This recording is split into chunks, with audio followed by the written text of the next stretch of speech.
I recently purchased a Waterman Expert. It's a pen I've had my eye on for quite a while. Before this, I've never owned a Waterman pen before, even though I've been a user of Waterman inks for a long time. And the Expert struck me as the most suitable starting point to get to know Waterman pens, just given the size, the price point, the reputation. So when this particular model went on sale a couple of weeks ago, I ordered one. Through some sort of glitch in the system, they sent me 4. Unfortunately, I was also charged for 4, so 3 of these will be going back.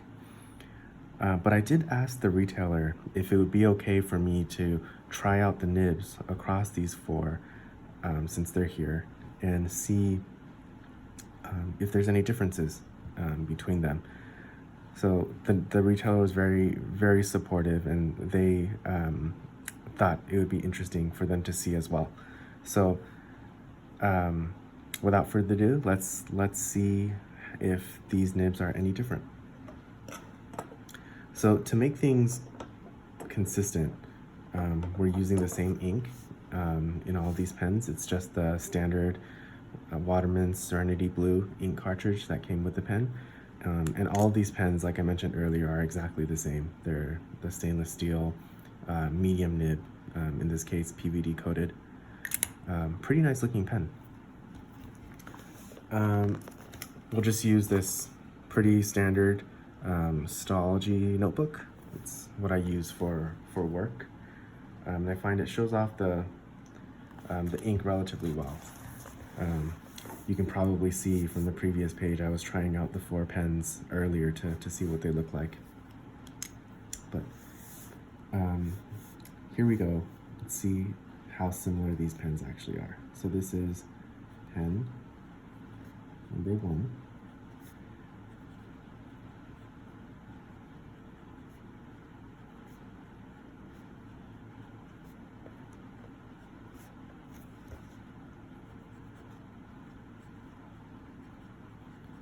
So this nib is really quite smooth.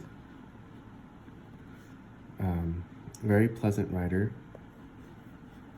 It's a little bit over polished, so every once in a while you'll get a bit of a hard start or a skip. You saw something, whoops, you saw that, like there, and when I was trying to draw the circle. But overall, this is very pleasant. And in terms of the line thickness, this is what I would have expected for a European medium. You saw a bit of a skip here as well. But this is roughly what I had in mind, or what I would have expected from the pen when I bought it. Okay, this is pen number 2. Yeah, so you can see this pen has some serious tuning problems. It's, yeah, not great. Here we go with pen number 3. So in terms of the way this pen, how it writes, it looks similar. Whoops, similar to the first pen. However, it has that pencil-like feedback that people talk about that's fairly common with Japanese pens.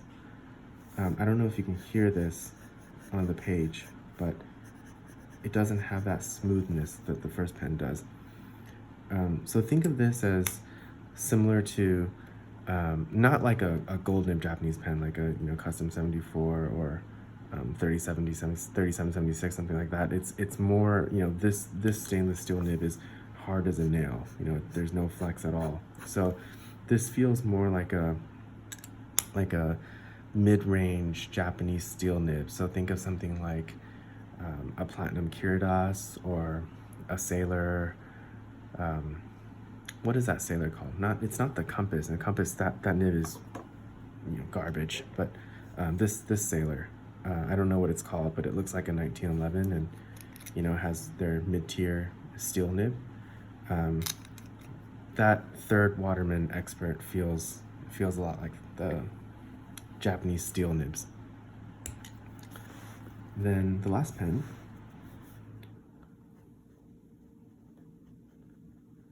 this is really wet. I don't know if you can tell just in terms of the color of the ink, like if you compare that to with like pen 1, compare that to pen number 3. This is a lot wetter, and it's actually significantly wider too in terms of the line.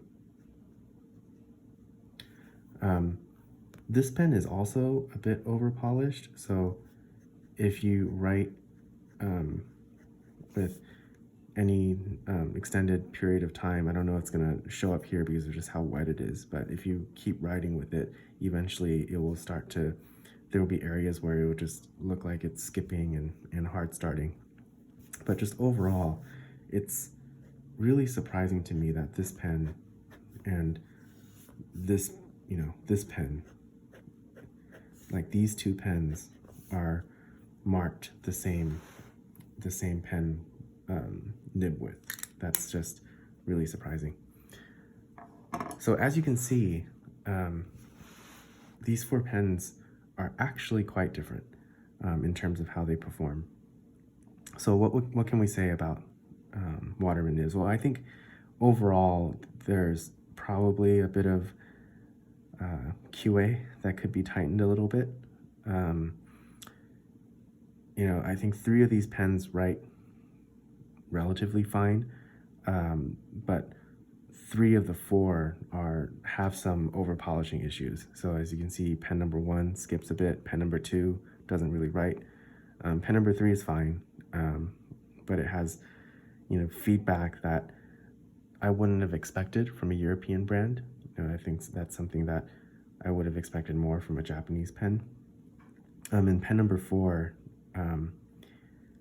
it is over polished, but I think the nib is so wet that it makes up for the over polishing a little bit. But pen number 4 is really quite difficult to use on a day-to-day basis, because I think even oh, it's dry now, but you can see just the amount of like sheen from the ink. It's like how wet that line actually was. I guess the flip side of that is, I guess if no matter what your writing preferences are, there's probably a Waterman medium nib out there for you if you're willing to test them out and find one. So which of these pens will I be keeping? So out of the gate, I think number 2 and number 4 are just off the list. Number 2 doesn't write. And pen number 4 is, while it can be fun to have such a wet writer, it doesn't really fit the nature of what I'm looking for in an Expert, which is more of an everyday pen. It's a snap cap, it's cartridge converter, it's a steel nib. It's more of an everyday pen. So having a pen that's that wet and that wide of a line is not really practical. So it really comes down to pen number 1 and pen number 3. And this is where it's a bit of a tougher call. So pen number 1 is what I would have expected in terms of the writing experience that I would get from a Waterman pen. I own several Parkers, which are from the same parent company, and I expected that smooth writing experience. However, the skipping is just enough to be annoying. It's that amount where you second guess yourself when you're writing. You second guess yourself and think, was that me or was that the pen? But it consistently skips every once in a while, and it just aggravates. Your blood pressure rises after a while. So that brings me to pen number 3. So I don't mind feedback. People say pencil-like feedback. I don't mind it. I own a ton of Japanese pens, probably way more than I should.